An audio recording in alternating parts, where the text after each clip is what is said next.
കേരള രാഷ്ട്രീയത്തിൽ എന്നും വാർത്താ കേന്ദ്രമായ ശശി തരൂരിനെ ചുറ്റിപ്പറ്റി പുതിയ വിവാദങ്ങൾ കൊഴുപ്പിക്കാൻ ശ്രമിക്കുന്ന മാധ്യമങ്ങൾക്കും രാഷ്ട്രീയ എതിരാളികൾക്കും കനത്ത പ്രഹരമാണ് കഴിഞ്ഞ ദിവസങ്ങളിൽ ഓരോ സംഭവവികാസങ്ങളും കാണിക്കുന്നത്. രാഹുൽ ഗാന്ധി കൊച്ചിയിലെത്തിയപ്പോൾ ശശി തരൂരിനെ അവഗണിച്ചു എന്നും അദ്ദേഹം കടുത്ത അതൃപ്തിയിലാണ് എന്നും വരുത്തി തീർക്കാൻ ചില മാധ്യമങ്ങൾ വലിയ രീതിയിലുള്ള ഒച്ചപ്പാടും ബഹളങ്ങളും പ്രചാരണങ്ങളും ഒക്കെ അഴിച്ചുവിട്ടു. കോൺഗ്രസിനുള്ളിൽ ഭിന്നതയുണ്ടെന്ന് സ്ഥാപിക്കാനും അതുവഴി CPM രാഷ്ട്രീയത്തിന് ഒത്താശ പാടാനുള്ള ഗൂഢശ്രമങ്ങളുമാണ് ഇതിന് പിന്നിലെന്ന് വ്യക്തമായി വരികയാണ്. എന്നാൽ ഈ കുപ്രചാരങ്ങളുടെ മുനയൊടിക്കുന്ന മറുപടിയാണ് ശശി തരൂറും മുതിർന്ന നേതാവ് രമേശ് ചെന്നിത്തലയും നൽകിയിരിക്കുന്നത്. തനിക്ക് പാർട്ടിക്കുള്ളിൽ എന്തെങ്കിലും പറയാനുണ്ടെങ്കിൽ അത് പാർട്ടിക്കുള്ളിൽ തന്നെ പറയുമെന്നും അല്ലാതെ മാധ്യമങ്ങളോട് വിളിച്ചു പറയേണ്ട കാര്യമില്ല എന്നും തരൂർ കാര്യമായിട്ട് തന്നെ മാധ്യമങ്ങളോട് പറഞ്ഞു. താൻ കോൺഗ്രസിന്റെ പരിപാടിക്ക് വരാത്തത് പാർട്ടി നേതൃത്വത്തെ മുൻകൂട്ടി അറിയിച്ചതാണ് എന്നും ഒരു പുസ്തക പ്രകാശന ചടങ്ങിൽ പങ്കെടുക്കാൻ നേരത്തെ വാക്ക് നൽകിയിരുന്നതിനാലാണ് എന്നും ഇത്തരത്തിൽ കൃത്യമായ മറുപടിയും വിശദീകരണവും തരൂർ നൽകുന്നുണ്ട്. ശ്രീനാരായണ ഗുരുവിനെ കുറിച്ചുള്ള ഒരു പുസ്തകം ലോകത്തിന് മുൻപിൽ അവതരിപ്പിക്കുക എന്നത് തന്നെ എന്നെ സംബന്ധിച്ച് വലിയ പ്രാധാന്യമുള്ള കാര്യമാണ് എന്നും അതിനുവേണ്ടിയാണ് താൻ കോഴിക്കോട് എത്തിയത് എന്നും ഇതോടൊപ്പം തന്നെ അദ്ദേഹം കൂട്ടിച്ചേർക്കുകയും ചെയ്യുന്നുണ്ട്. മാധ്യമങ്ങൾ പറഞ്ഞു പരത്തുന്ന അതൃപ്തിയെക്കുറിച്ച് പ്രതികരിക്കാൻ താൻ ആഗ്രഹിക്കുന്നില്ല എന്നും പാർട്ടിയെ പാർലമെന്റിൽ എല്ലാവിധത്തിലും പിന്തുണയ്ക്കുമെന്നുകൂടെ അദ്ദേഹം ഉറപ്പിച്ചു വെക്കുന്നുണ്ട്. രമേശ് ചെന്നിത്തലയാകട്ടെ മാധ്യമങ്ങളുടെ ഇരട്ടത്താപ്പിന് കൃത്യമായി തുറന്നു കാട്ടുന്നുണ്ട്. മാധ്യമങ്ങൾ എത്ര തന്നെ ശ്രമിച്ചാലും ശരി, തരൂരിനെ കോൺഗ്രസിൽ നിന്ന് പുറത്താക്കാൻ കഴിയില്ല എന്നതായിരുന്നു ആ ആവർത്തനം. തരൂർ ഒരു സാധാരണ രാഷ്ട്രീയ പ്രവർത്തകൻ മാത്രമല്ല, അന്താരാഷ്ട്ര തലത്തിൽ അംഗീകരിക്കപ്പെട്ട എഴുത്തുകാരനും ചിന്തകനുമാണ്. അതുകൊണ്ട് തന്നെ അദ്ദേഹത്തിന് എഴുത്തിനും പ്രഭാഷണങ്ങൾക്ക് വേണ്ടി സമയം ചിലവഴിക്കേണ്ടി വരും.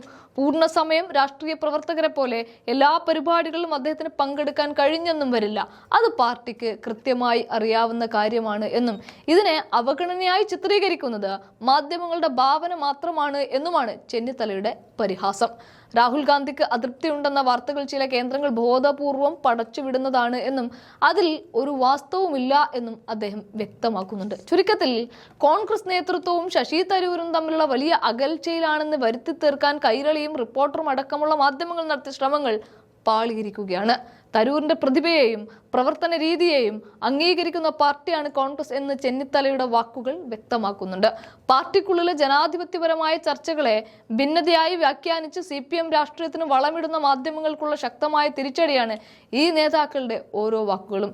തങ്ങൾക്കിടയിൽ പ്രശ്നങ്ങളില്ല എന്നും ലക്ഷ്യം BJP വിരുദ്ധ പോരാട്ടമാണ് എന്ന് അടിവരയിടുന്നതുമാണ് കോൺഗ്രസ് നേതാക്കളുടെ പുതിയ നിലപാടുകൾ.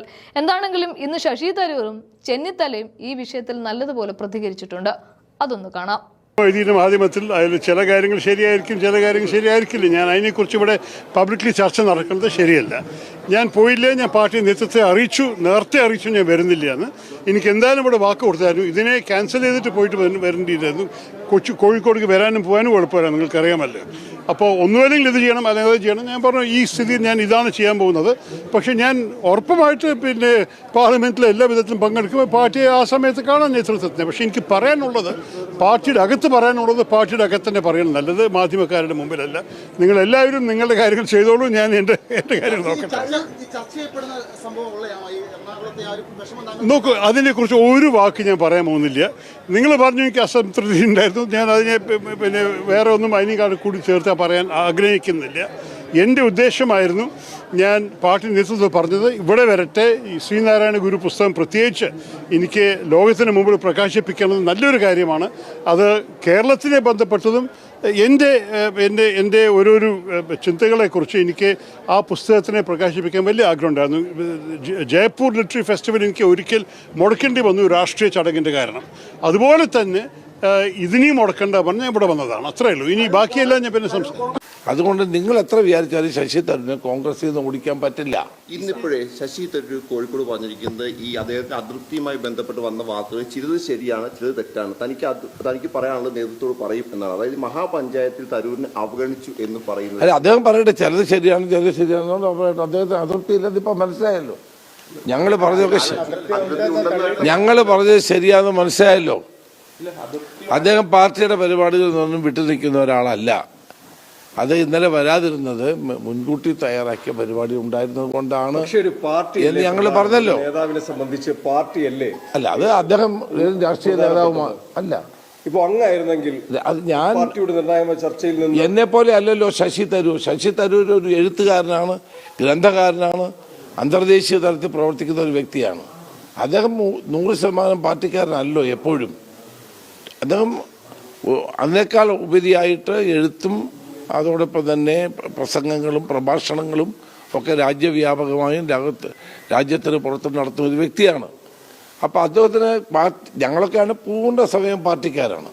അതുകൊണ്ട് നമുക്ക് പാർട്ടി പരിപാടികൾക്കാണ് പ്രാധാന്യം. അദ്ദേഹത്തിന് അങ്ങനെ അല്ലെന്ന് എല്ലാവർക്കും അറിയാവുന്ന കാര്യമല്ലേ. അതുകൊണ്ട് നിങ്ങൾ എത്ര വിചാരിച്ചാലും ശശി തരൂരിനെ കോൺഗ്രസിൽ നിന്ന് ഓടിക്കാൻ പറ്റില്ല. ഈ ജേക്കബ് ഇന്നിപ്പോ ഒരു പരാമർശം നടത്തിയത് ഈ കേന്ദ്ര സർക്കാരുമായി സംസാരിച്ചുകൊണ്ട് ന്യൂനപക്ഷങ്ങൾക്കെതിരായ പ്രശ്നങ്ങൾ പരിഹരിക്കാൻ ശ്രമിക്കും എന്നുള്ളതാണ്. ഇവിടെ ഇതാണ് പലരും ശ്രമിക്കുന്നത്, പലരും പറയുന്നത്. പക്ഷേ മതന്യൂനപക്ഷങ്ങൾക്ക് നേരെ ഏറ്റവും കൂടുതൽ വെല്ലുവിളി ഉയർത്തുന്നത് BJP ഗവൺമെൻറ്റാണ്, BJP ആണ്. ഇന്നിപ്പോൾ തന്നെ കണ്ടില്ലേ, ഒരു വൈദികനെ ചാണകം തിരിച്ചിരിക്കുന്നു ഒറീസയിൽ. BJP ഭരിക്കുന്ന സംസ്ഥാനങ്ങളിലാണ് മതന്യൂനപക്ഷങ്ങൾക്ക് നേരെ ഏറ്റവും വലിയ പീഡനങ്ങളും പ്രശ്നങ്ങളും ഉണ്ടാകുന്നത്. ഇത് സാബു ജേക്കബ് അല്ല ആര് വിചാരിച്ചാലും ഇതൊന്നും നിർത്താൻ കഴിയില്ല. കാരണം BJPയുടെ അജണ്ട അതാണ്. ആ അജണ്ടയ്ക്കനുസരിച്ചാണ് അവർ പ്രവർത്തിക്കുന്നത്. അതുകൊണ്ട് ഇതൊക്കെ അദ്ദേഹത്തിൻ്റെ വെറും ചിന്തകൾ മാത്രമാണ്. ഇതൊന്നും നടക്കാൻ പോകുന്നില്ല. മതന്യൂനപക്ഷങ്ങളെ പൂർണ്ണമായി അകറ്റിക്കൊണ്ടുള്ള ക്യാബിനറ്റിൽ പോലും ഒരാളെ വെക്കാത്ത ഒരു ഗവൺമെൻറ്റാണിത്. അവിടെ നിന്ന് നീതി പ്രതീക്ഷിക്കേണ്ട എന്നാണ് എനിക്ക് പറയാറ്. ഈ ജമാഅത്തെ ഇസ്ലാമിയുമായി കേസുമായി ബന്ധപ്പെട്ടുകൊണ്ട് രാഹുൽ ഗാന്ധിക്ക് കേരള നേതാക്കൾ കൈകാര്യം ചെയ്ത രീതിയിൽ അതൃപ്തി ഉണ്ട് എന്ന റിപ്പോർട്ടുണ്ട്. അതാരോ ഗാന്ധിയുടെ പേര് ഇതിലേക്ക് വലിച്ചിഴച്ചു, അനാവശ്യമായി വലിച്ചിഴച്ചു, അങ്ങനെ ഒരു ചർച്ചയിലേക്ക് പോയെന്ന ഒരു അതൃപ്തി രാഹുൽ ഗാന്ധിക്ക് ഉണ്ട് എന്നാണ് പറഞ്ഞത്. ഒരു അതൃപ്തിയും ഇല്ല, അങ്ങനെ ഒരു സംഭവം ഉണ്ടായിട്ടില്ല. ഇതൊക്കെ ആരോ ബോധപൂർവം ചില കേന്ദ്രങ്ങൾ പടച്ചു വിടുന്ന വാർത്തകളാണ്. ഒരു കാര്യവുമില്ല. എന്നിട്ട് അതേ ആ വാർത്തകൾ കൊടുക്കുന്ന ആൾ തന്നെ നമ്മളോട് ചോദ്യം ചോദിക്കുക.